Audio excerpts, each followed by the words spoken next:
The hunter man was known across the valley not for his cruelty, nor for his strength, but for the strange silence that followed him wherever he walked, as if even the wind paused to listen to the rhythm of his boots striking the earth. Every dawn he rose before the sun, sharpening his knives with slow, thoughtful strokes, preparing for a journey he never explained to anyone. Villagers whispered that he hunted not animals, but memories, pieces of a past that had been stolen from him long before he understood their worth. One cold morning, when the mountains were still wrapped in mist, he set out deeper into the forest than ever before, driven by a feeling he couldn't name but couldn't ignore. The woods welcomed him with the crackle of twigs under his feet, and the distant calls of unseen creatures seemed to guide him toward a path he had never taken. As he ventured further, flashes of forgotten faces stirred in his mind, a woman's smile, a child's laughter, a house standing alone on a hill. He couldn't tell if they were real memories or dreams, but the ache inside him demanded answers. Hours passed, and the forest grew darker and thicker, branches twisting like ancient fingers reaching for his coat. Yet he pressed on, gripping his bow and keeping his senses alert. Suddenly, the silence shattered with a roar that shook the leaves from the trees. The hunter man stopped, his heartbeat thundering as he scanned the shadows. From behind a fallen log, a massive black wolf emerged, its eyes glowing with a strange mixture of fury and grief. The hunter man raised his weapon, but something in the creature's gaze made him hesitate.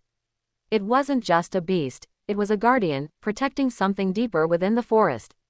The wolf circled him slowly, and instead of attacking, it began walking down a narrow trail, pausing to look back as if commanding him to follow. Confused but compelled, the hunter man obeyed. The trail wound through tangled vines and moss-covered stones until they reached an ancient abandoned cabin. The moment he saw it, his breath caught, because he recognized it, even though he had no memory of ever being here. The wolf stood guard at the door, watching him with an almost human sadness. With trembling hands, he pushed the door open. Inside, dust floated like ghosts in the dim light. A wooden table held a faded photograph of a woman and a child standing beside a younger version of himself. His chest tightened painfully as the truth rushed back. This was his home, the place he had lost in a fire many years ago when a mysterious attack wiped out everything he loved. The shock of the tragedy had shattered his memory, leaving him wandering the world with nothing but instincts and sorrow he didn't understand. He sank to his knees as emotion overwhelmed him. Tears he had never known he carried spilled down his face, and for the first time in years, he allowed himself to mourn. As he reached for the photograph, the air behind him stirred. Slowly he turned, expecting danger, but instead, he saw a figure emerging from the shadows, an old man with a scar across his cheek and eyes sharp as steel. "You survived," the stranger said, his voice thick with disbelief. The hunter man stood, confused. The old man explained that he had once been the leader of a rival clan and that the fire that destroyed the cabin was never meant for the hunter man's family, it was part of a war between clans that spiraled out of control. The old man had spent years searching for survivors, praying for forgiveness he feared he'd never receive. Rage exploded inside the hunter man, hot and fierce. He drew his knife and stepped forward, every muscle ready to strike, but then the wolf growled, a low, warning sound that cut through his anger.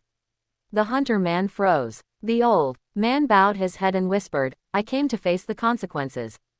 Do what you must." The hunter man lifted the knife, the weight of vengeance heavy in his hand, but the photograph on the table caught his eye, reminding him of the love he had lost, and the peace his family deserved. Killing this man wouldn't bring them back. Slowly, he lowered the blade. "Leave," he said, voice shaking, "and never return to these woods again." The old man nodded with deep gratitude, turning away as if a lifetime of guilt had finally found its end. The hunter man watched him go, then looked down at the wolf, realizing it had been protecting the truth all along. He placed a hand on its head, feeling an unexpected warmth. The sun began to set, painting the sky with shades of gold and fire, and for the first time in years, he felt something like hope. He knew he couldn't bring back the past, but he could honor the memories he had recovered. As he stepped outside the cabin, the forest seemed to breathe with him, and he walked toward the horizon with new purpose, not as a hunter of ghosts, but as a man who had finally found himself again, a man without memories. A forest full of secrets. A truth buried in silence, waiting to strike like a shadow in the dark. If you want more gripping stories like this, subscribe now and stay hooked to every chapter of the journey.